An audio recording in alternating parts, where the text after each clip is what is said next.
2. Criminal Apprehension Unit, CAU, Hoover Building, Washington, D.C. Earlier on Thursday. Denny Roper from security came into Savich's office and handed him a plain white legal-sized envelope. Savich studied the big black block-printed handwriting. Dillon Savich, Criminal Apprehension Unit, 3rd floor. That was it. No address. Roper said, "A visitor told Briggs at security check-in in the lobby that he noticed this envelope propped against the outside door on the Pennsylvania Avenue entrance. Briggs wanted me to look at it before it came to you, just in case. We put it through the X-ray, checked it out for biologics. There's nothing gnarly like anthrax on the envelope or on that one piece of paper. But it's curious, Savich. The person who sent it knows not only the name of your unit, but your location. 3rd floor. Savich unfolded the single white sheet of paper, the same black block printing. "For what you did, you deserve this." "I hope you've got some idea what that clown is talking about." Savich said, "Not a clue. Tell me you have the visitor who handed over the envelope to Briggs." "No, the guy walked away while Briggs was looking at the envelope. You know, there are lots of tourists coming in this time of morning.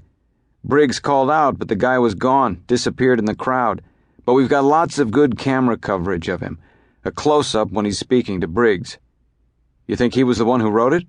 "Since it isn't possible to get into the lobby without a thorough security check, why not do it this way?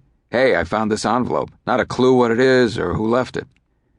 Roper said, "Would you like to have a look-see at this surveillance video?" Savich nodded. "Since he spoke to Briggs, we also have his voice on tape, nice and clear. He looked and acted like an ordinary guy, according to Briggs, but I wanted some of you experts to double-check it for us."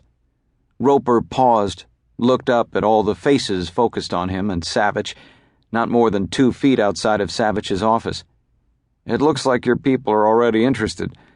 I'll get things set up in the conference room."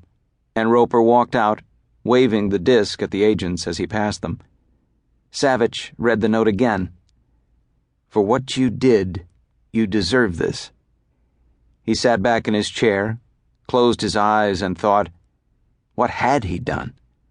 Exactly what did he deserve? It was clearly a threat. But from whom? It had been only 2 weeks since they'd brought down Ted Bundy's mad daughter, Kirsten Bolger. There was her mother, her stepfather, and her Aunt Centra to think about. Anyone else? Well, there was the family of her lover and partner, Bruce Comafield, but both families were solidly middle class with a great deal to lose. When he'd met with them after Comafield's death and Kirsten's capture, they'd been in a state of shock. Sometimes shocks like that upended a person's whole world. But no, those folks just didn't seem likely. Who else? Behind his closed eyes, Savich saw a kaleidoscope of tumbled, vivid memories of blood and death and brutal faces. Too much and too many. "We're a failed species," he thought, not for the first time. He opened his eyes to see his wife, Sherlock, standing in front of him, her eyes on the open sheet of paper. Sherlock said, "Denny's got the DVD ready. Said we might all want to see it. What's going on? What's in that letter?" "It's a weird threat. What I don't like is that it was delivered personally. Come on, let's have a look at the guy who gave it to Briggs in the lobby." He watched Sherlock shove a thick, corking curl of hair behind her ear. He'd give it 2 seconds before another curl worked its way out of one of the clips and sprang forward. The clips never seemed to work very well. She said, "Everybody watched Denny come in and give you this envelope. Good thing you're involving all of us, or you'd be mobbed in here." That's what Roper seemed to think. It shouldn't take very long. We'll see if that brain power can figure something out. She gave him a long, assessing look, then turned and walked out of his office. He watched her walk in that no-nonsense stride, a traffic stopper in those sexy black boots of hers. She was wearing her signature low-cut black pants and white blouse. He felt his heartbeat quicken.